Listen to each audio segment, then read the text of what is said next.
Ugh.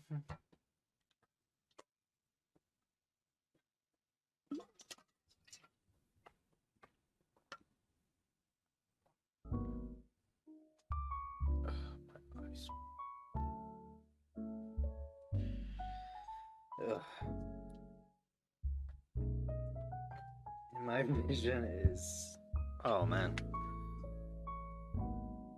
it's a bit blurry and wonky. But anywho, at least the bright side is I got my water bottle. I don't worry about a flimsy cup on spilling or anything. And even my cap, my turkey cap that on Thanksgiving couldn't do it for the stream because someone wanted to use it. It's actually a pretty good winter cap, along with um, what is it? Being comfortable. I'm gonna get it until, well, I'm gonna wear it till today, so yay. Anyway, it's still the holidays because what is it now? It's pretty much just Turkey Day, Thanksgiving, one Turkey Day slash Thanksgiving, Black Friday, and then to Cyber Monday. So those are pretty much holidays. Well, Black Friday and Cyber Monday are more international holidays than Thanksgiving. So might as well wear this for the entire week till Cyber Monday ends. Plus, what is it? There's still Black Friday deals, even though, what is it? Years ago, it used to not be. It was only exclusive for Friday, but it's more profitable to actually have the entire weekend to have costs.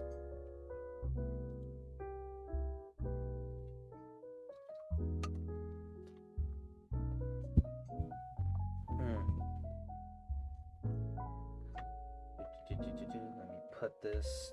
Oh yeah, I also remember something. I had to strike up a conversation with a guy who was waiting for PS5 since like what Wednesday. He said I was like waiting in line. He was like first in line Wednesday morning in the GameStop, and he had to wait till Friday to get the PS5. So hope he actually got it. Such, along with it just being freaking cold. Maybe he wanted this type of cap too. Anywho, we're still under strength training. Third part, or really pretty much just second part of reading this in its totality. So anywho, there's the uses technique, practice of weight training, combined techniques, nutrition, sex differences in training, history, special populations, and there are 9 to 11 further. As I went before, during was the first. Yeah, it was including this one, the third stream, even though this is part.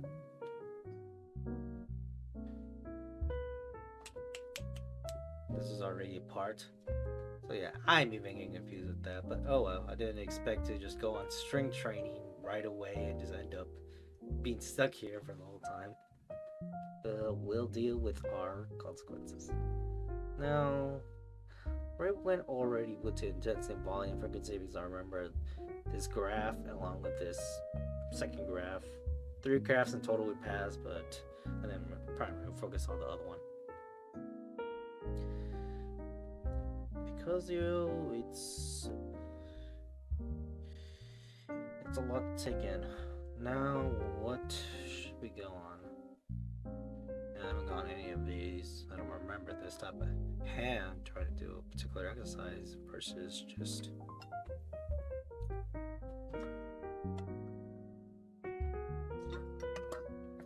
trying to do something else. This woman, her hands here while doing back extensions.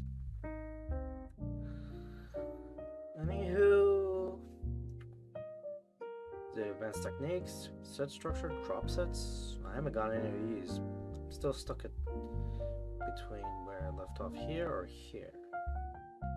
So let me read a bit.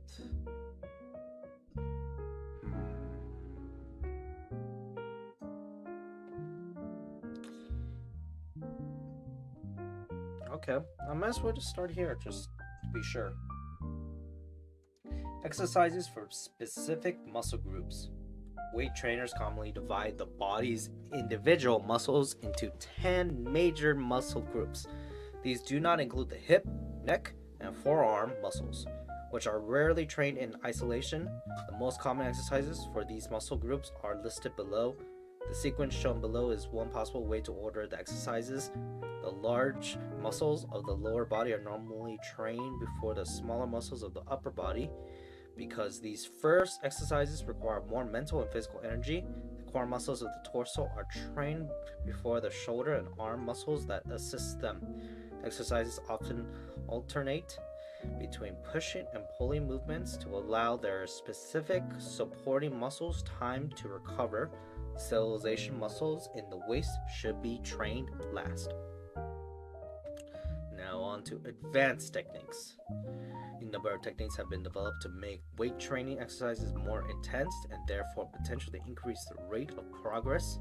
Many weightlifters use these techniques to bring themselves past a plateau, a duration where a weightlifter may be unable to do more lifting repetitions, sets, or use higher weight resistance. So, what is it? Under these exercises, it won't be considered an advanced technique because, what is it? We're working on the specific muscles that are not under isolation. I'm just thinking too ahead of myself, especially since I actually read ahead. Yeah, I think this is just, it can be an advanced technique depending on how you position yourself, like the arms I'm referring to, because, what is it? I've seen some people do this type of restraint with their arms while trying to do exercise, so who knows? It could be part of the technique. Oh man. Yeah, I'm looking at the video right now. You can't see. Let me see if I can get the flapper. That's one. That's two. You can see all of it. Anyhow. Yeah, you got these turkey ass ears. So I'm gonna gobble this wiki page up and its info. Now, furthermore, we're on to, under advanced techniques, set structure. Drop sets. A drop set is an easy method of training where you perform a set of any exercise to failure or right before failure, and then reduce the weight and continue to lift for more repetitions with the decreased weight. Pyramid sets. Pyramid sets are weight training sets in which the progression is from lighter weights with a greater number of repetitions in the first set to heavier weights with fewer repetitions in subsequent sets. A reverse pyramid is the opposite, in which the heavier weights are used at the beginning and progressively lightened. Burnouts. Burnouts combine pyramids and drop sets, working up the higher weights with low reps and then back down to lower weights and high reps. There are a few different ways one could perform burnout sets, but the main idea is to perform an exercise without failure. You should start with the weight that is 75% of the maximum amount of weight you can lift for one rep. Once you perform the exercise to exhaustion, reduce the weight and perform another set until failure, which will usually consist of much fewer repetitions. Burnout sets sound very similar to supersets, but there are differences in the results they perform. Supersets help increase muscle mass. Mushy. I should have done this. Mushy. Which will usually consist of much few repetitions. I already went there. This is where I left off. Supersets help increase muscle mass, but are more efficient for reproducing muscle definition and shape. Burnout sets help increase muscle growth because of the buildup of lactic acid in the muscle when it's forced to the point of failure. Oh yeah, I should have. Let me change up the tone. Burnout sets help increase muscle growth because of the buildup of lactic acid in the muscle when it's forced to be point of failure. Diminishing set. Duh.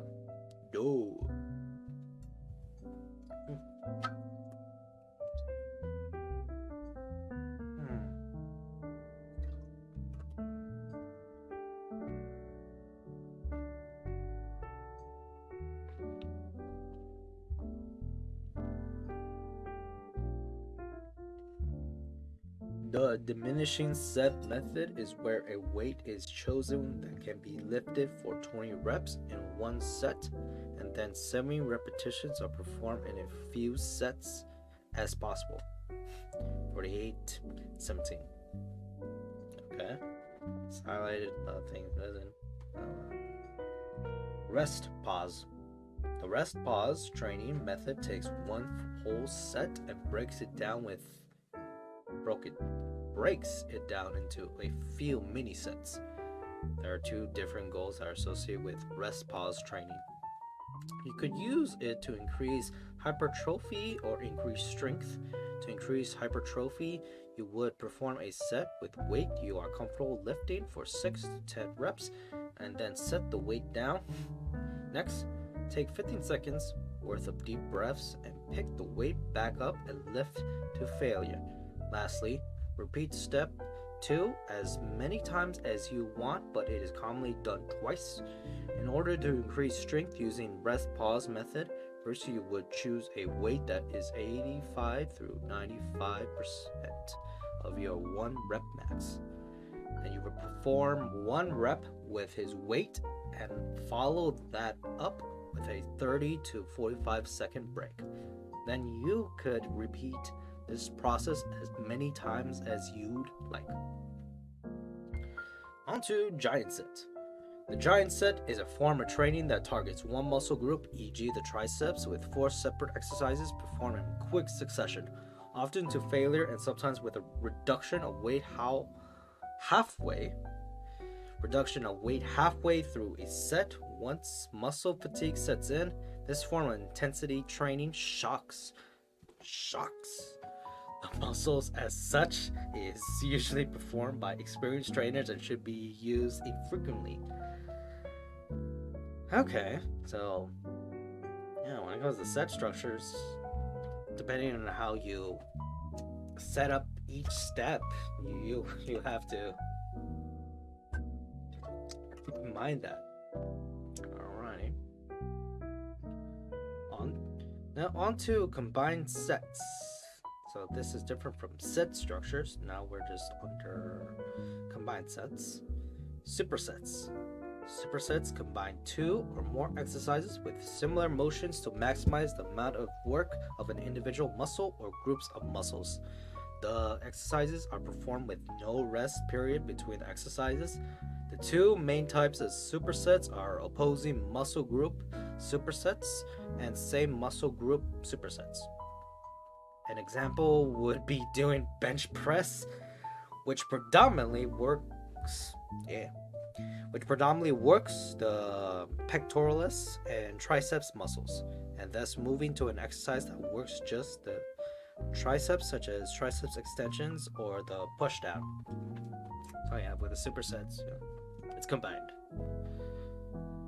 Alright, now onwards to push-pull supersets. Push-pull supersets are similar to regular supersets, but exercises are chosen which work opposing muscle groups.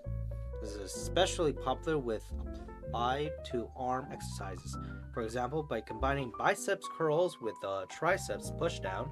Other examples include the shoulder press and lat pull-down combination, the bench press and wide grip row combination, a calisthenic example is alternating between pull-ups and dips. Yeah. Going all back to calisthenics and how we end up being here. Now, pre-exhaustion.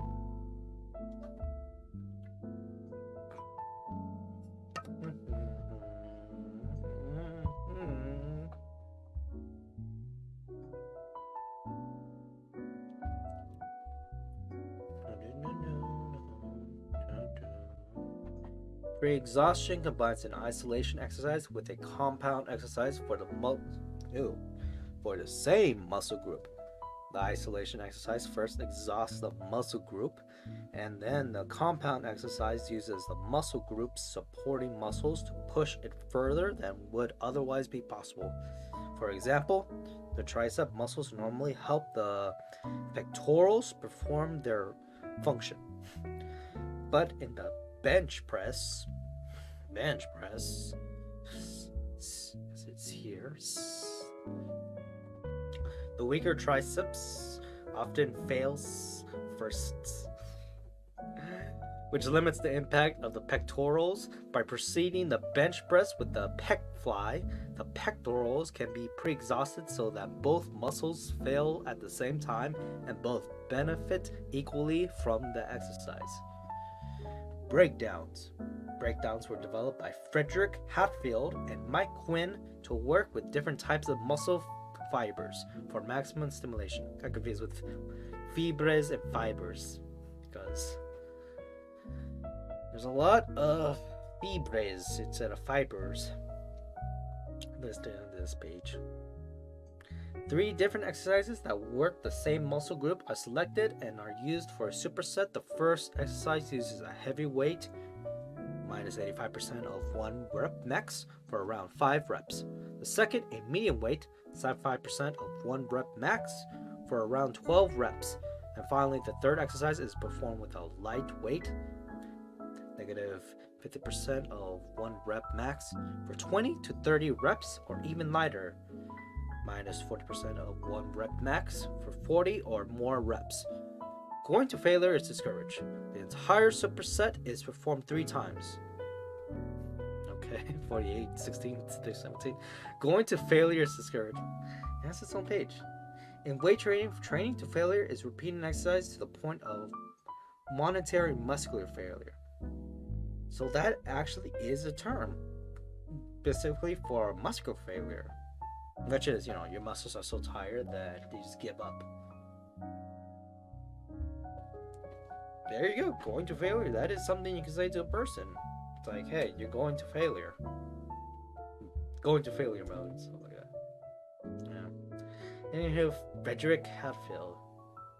I learned from freaking gymnastics? That's one of the people.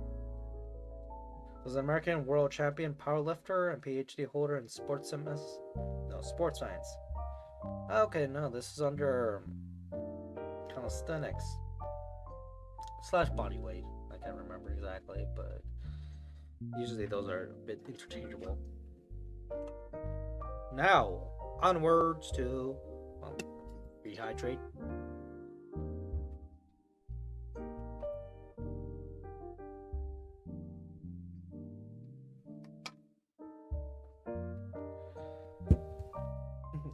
Oh yeah, I should actually stretch. Instead of talking about health, I might as well just stretch. Phew. I wish I could dance, but nah. I don't have that much space. I don't have that much space because of that. Now, onwards to beyond failure. Forced reps occur after a momentary muscular failure. An assistant provides just enough help to get the weight trainer past the sticking point. The sticking point, and there's no page. Huh. I wonder what is it, going to failure? Yeah, it's going to failure. I wonder if that's the same, similar to that. So, pass the sticking point of the exercise and allow further repetitions to be completed. Weight trainers often do this when they are spotting their exercise partner. With some exercises, forced reps can be done without a training partner. For example, the one arm bicep curls and the other arm can be used to assist the arm that is being trained. Cheat reps. Cheating is a deliberate compromise. Cheating is a deliberate compromise. Come on, pronounce it. Compost. It's not compost. Compromise. Deliberate compromise of form to maximize reps. Cheating has to. Cheating. Rewind back. Cheating has the advantage that it can be done without a training partner, but comprises safely. A typical example of cheat reps occurs during biceps curls when, beginning with the load of the waist, the exerciser swings the barbell and dumbbell forward and up during a concentric. During the concentric phase, utilizing momentum to assist their bicep muscles in moving the load to a shortened muscle position. Momentum assistance during the concentric phase allows them to move greater loads during the more difficult concentric phase. The objective can be position greater loads of resistance to the biceps in preparation for performing the eccentric phase than the more difficult concentric phase would otherwise allow, replacing a typical function of training partner with a shoulder exerciser performing chest reps, facilitating forced reps or negative reps when training alone. Negative reps. A negative repetition is the repetition of technique in weightlifting in which the lifter performs the eccentric phase of a lift. What is it? Instead of pressing the weights up slowly in proper form, a spotter generally aids in the concentric. Yeah, I'm pretty confused about that, but no, please keep that in mind when learning this further. Weight stripping, aka number setting. Weight stripping is a technique used after failure with a normal resistant in certain exercises, particularly with easily adjusted machines, whereby the weight trainer or a partner gradually reduces the assistance after a full set is taken to failure. With each reduction in resistance, as many possible reps are completed and the resistance is then reduced again. This will continue until the resistance is approximately half the original resistance. Resistance, the piece of the resistance. That's what I keep on thinking. I guess, what is that? People pronouncing French accents is pretty weird. To us Englishmen referring to people just speaking English, so this also includes Indian English speakers. Because what is it? They have better language skills under English than more than me. So y'all have good pronunciation. Now onwards to negative reps. Negative reps are performed with much heavier weights. Assistants lift the weight and then the weight trainer attempts to resist its downward progress through an eccentric contraction. Okay. Eccentric contraction. Alternatively, an individual can use an exercise machine for negativities. Rewind to machine for negatives by lifting the weight with both arms or legs and then lowering it with only one. Excuse me. Or they can simply lower weights more slowly than they lift them. For example, by taking 2 seconds to lift each weight and 4 seconds to lower it. Let me just reread this. or they can simply lower weights more slowly than they lift them. For example, I take it 2 seconds to lift each weight and 4 seconds to lower it.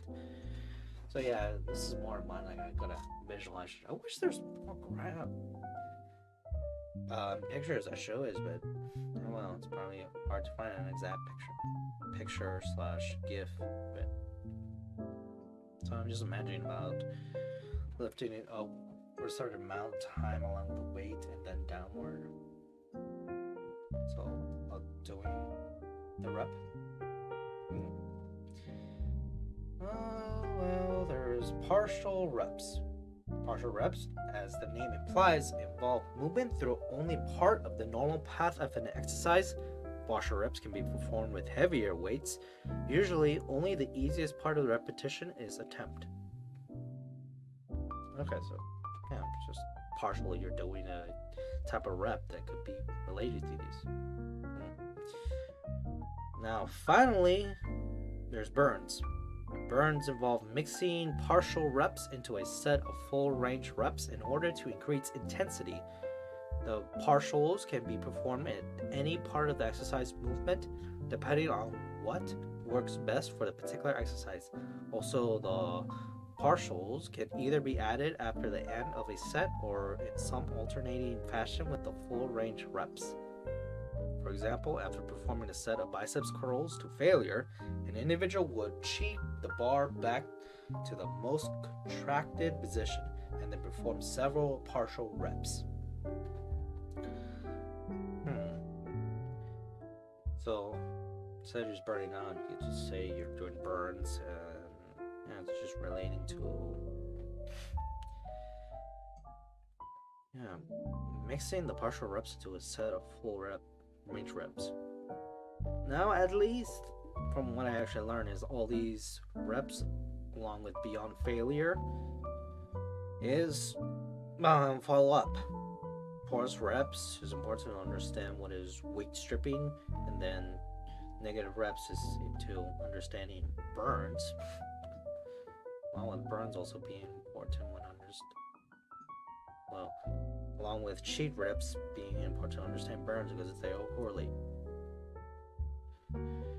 So at least I know that forced, cheat, weight stripping, negative, partial, burns, they're all correlated to beyond failure, versus combined sets being supersets, push-pull, pre-exhaustion, breakdowns.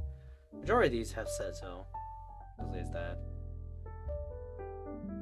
So anywho, at least have this, so we can finish up there. So let's see how this goes. Other techniques. Progressive movement training.